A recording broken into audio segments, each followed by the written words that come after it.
उसी को मार्केट उधर राज्यसभा में जेपी नड्डा बोल रहे हैं ट्रेड डील पर, उनको भी सुन लेते हैं।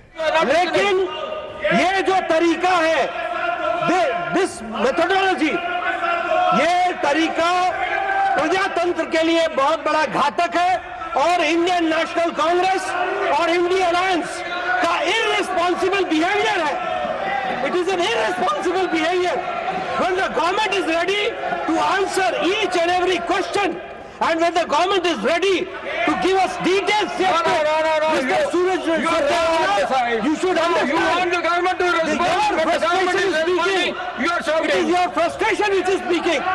We are ready, and whatever President Trump has tweeted yesterday night, late night, it is amply clear that what you were saying, that has been proved wrong, absolutely wrong. That has to be understood. Now the question number 31, Dr. Mehta Visram Kulkarni ji. Question number 3. Nothing will go on record except the question hour. Question number 3-1, sir. Honorable Minister.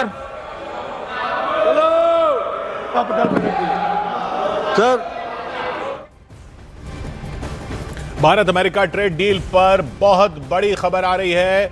अभी आपने राज्यसभा में सुना, भारत संवेदनशील कृषि उत्पाद और dairy sector को सुरक्षित रखेगा। भारत अमेरिका ट्रेड डील पर बहुत बड़ी खबर, भारत संवेदनशील कृषि उत्पाद जो हैं और डेयरी सेक्टर जो है उसको सुरक्षित रखेगा, क्योंकि एक बहुत बड़ा सवाल था कि कृषि के क्षेत्र में अगर आप बाजार खोल देंगे तो हमारे किसानों को कहीं नुकसान ना हो जाए। तो उसमें यह खबर आ रही है कि संवेदनशील कृषि उत्पाद जो हैं और डेयरी सेक्टर, खासकर डेयरी सेक्टर जिसमें अमेरिका भी बहुत कुछ चाह रहा था, उसको सुरक्षित रखा जाएगा इस ट्रेड डील में। जब ट्रेड डील के डिटेल्स आएंगे तब दिखेगा।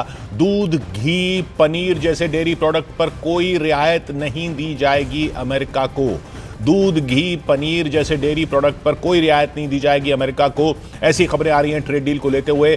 सस्ते आयात से किसानों को नुकसान संभव है, इसलिए रेड लाइन तय कर दी गई कि इन चीज़ों पर हमारे किसानों को नुकसान नहीं होना चाहिए, हमारे किसानों का नुकसान न हो। इस पर भी बात बहुत लंबी खिंची थी और ये माना जा रहा था कि ये जो डील जो है उसमें जो इतना समय लग रहा है उसमें कृषि क्षेत्र और डेयरी सेक्टर जो है इस पे सरकार अड़ी हुई है कि कुछ रेड लाइंस हैं, इन लाल लकीरों को क्रॉस नहीं करना है, मतलब इसमें रियायत नहीं देनी अमेरिका को। सरकार मानती है ये सेक्टर छोटे किसानों की रोजी रोटी से जुड़े हैं, इसलिए ये सेक्टर जो हैं इनको ट्रेड डील में रियायत नहीं दी गई है। ऐसी खबरें आ रही हैं।